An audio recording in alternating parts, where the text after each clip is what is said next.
Last month, I hired a junior security analyst role. 212 applications. I interviewed 9 people. I had one. And the person I hired had fewer certifications, no degree, and less formal experience than most people I rejected.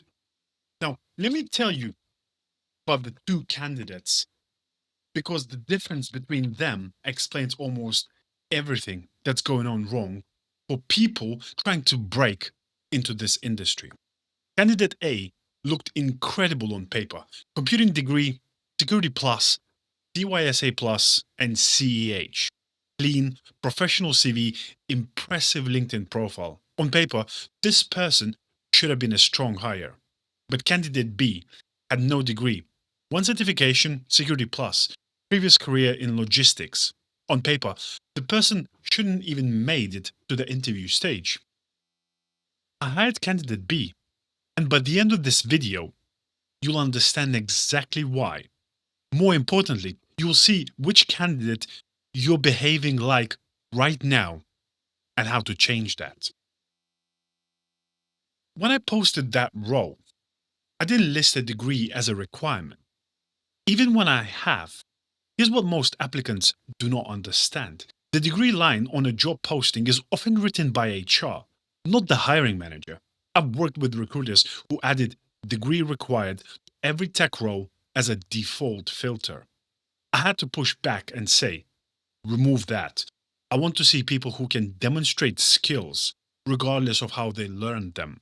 About 40% of cybersecurity job postings now explicitly say experience can substitute for a degree. And even when it's listed as required, most hiring managers will tell you privately. If someone sends me a GitHub full of projects and a thoughtful message explaining their journey from a different career into security, I'm going to look at that application. A diploma doesn't tell me whether you can investigate a security alert. A documented home lab does. A candidate A had a degree, candidate B didn't. That distinction played zero role in my decision. Zero. So, if you're sitting there thinking you need to finish a 3-year degree before you can even begin applying, you're burning the most valuable thing you have: time. Time that could be spent building real skills. Candidate A had 3 certifications: Security Plus, CYSA Plus, and CEH. That's about 18 months worth of study and around £2,000 in exam fees. And when I asked them in an interview, walk me through how you would investigate a phishing alert, they gave me a textbook answer, accurate, correct terminology. But when I asked the follow-up, have you actually done this? They hadn't. This is a trap, and I see it constantly. You pass Security Plus, you feel a rush of achievement, so you immediately start studying for the next one, CYSA Plus. Then someone on Reddit says you need CEH. Then you hear about CISSP.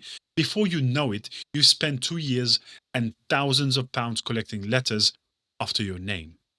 Your LinkedIn looks impressive, but you've never actually done the job you're applying for. Certifications prove you can pass an exam. That's it. They don't prove you can read a log file and identify a compromised account. They don't prove you can write a detection rule. They don't prove you can explain a vulnerability to someone who isn't technical. Here's my rule: 1 certification, then go and build. Pass Security Plus for the baseline, then spend twice as long building practical skills before you even think about the next exam.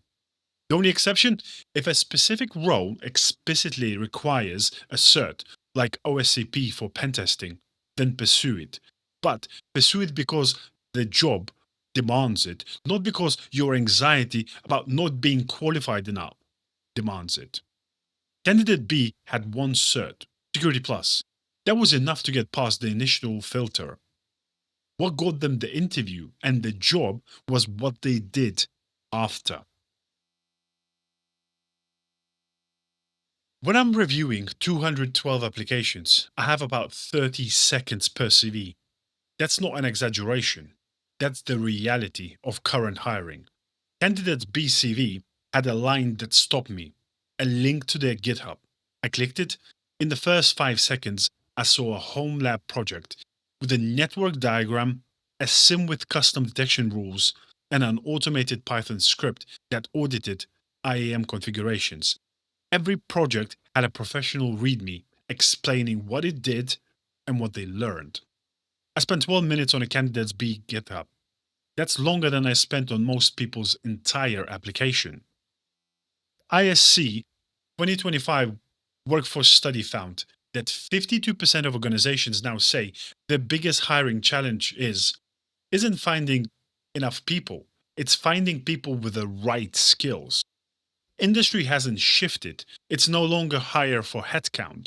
It's hire for demonstrated capability. And the way you demonstrate capability without professional experience is projects. A home lab with sim and documented attack scenarios proves you can work in a SOC. A pentest report proves you can do the job of a pentester, not just hack machines in a game. An AI security assessment proves you understand where this industry is heading. If your GitHub is empty right now, that's the single most impactful thing you can fix this week. One project properly documented is worth more than 3 certifications with nothing to show for it.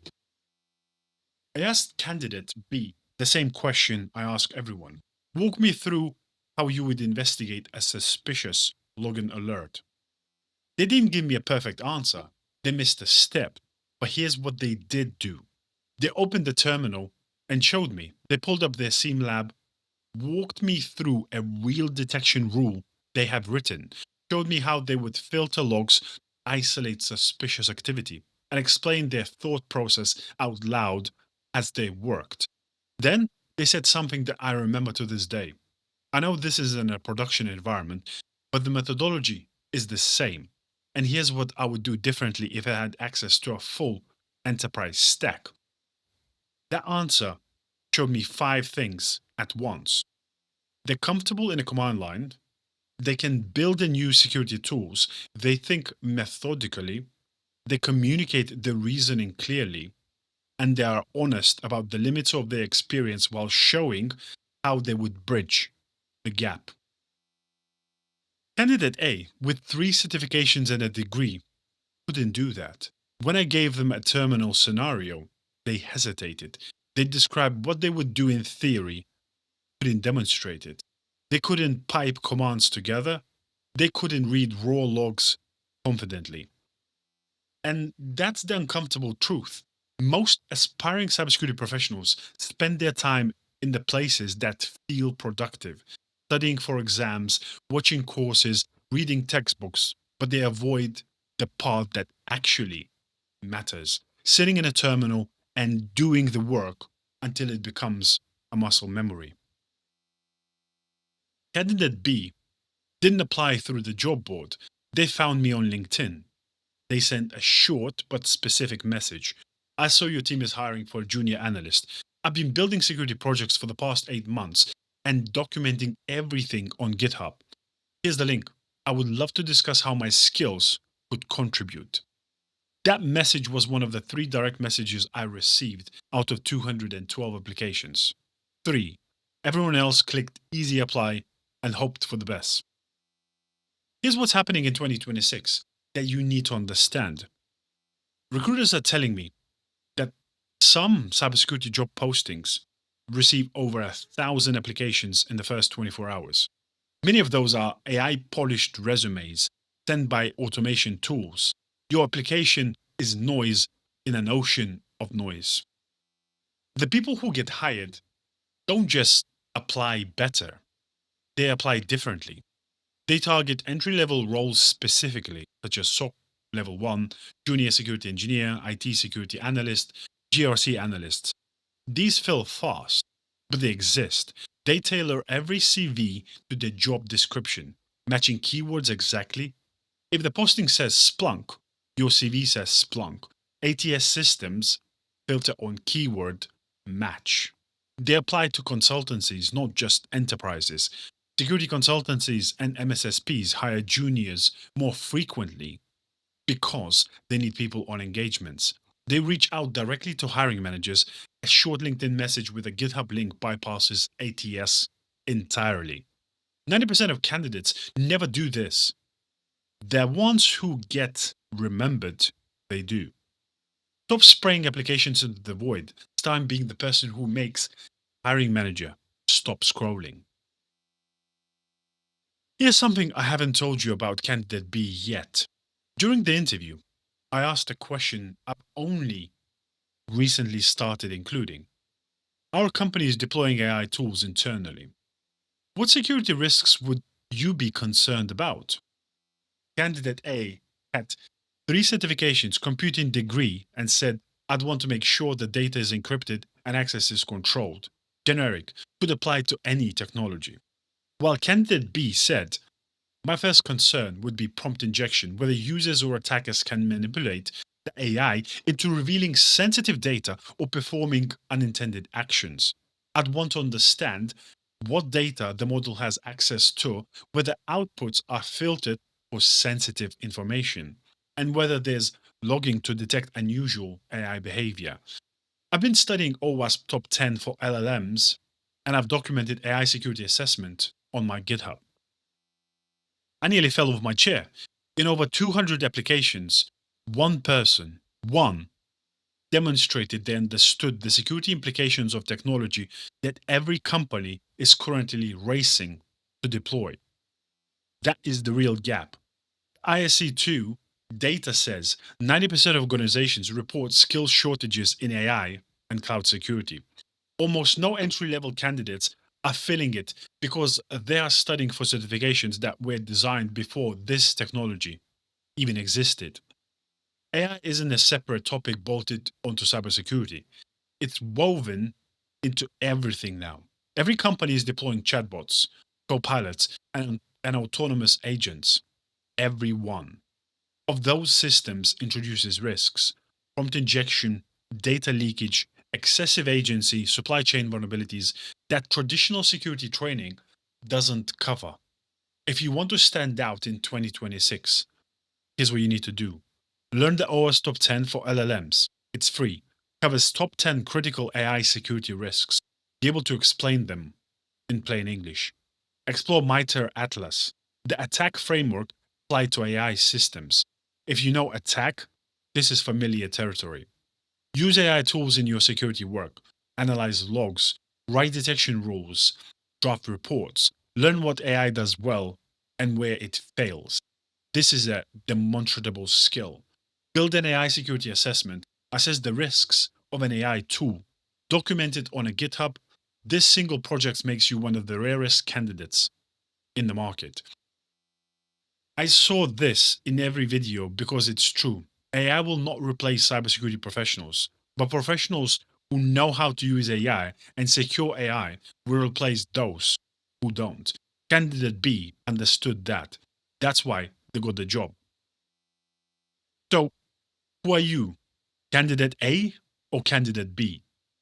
Candidate A did what felt safe, collected credentials, applied through job boards, and studied theory. And when it mattered in the interview in front of a real hiring manager, they couldn't demonstrate anything they'd learned.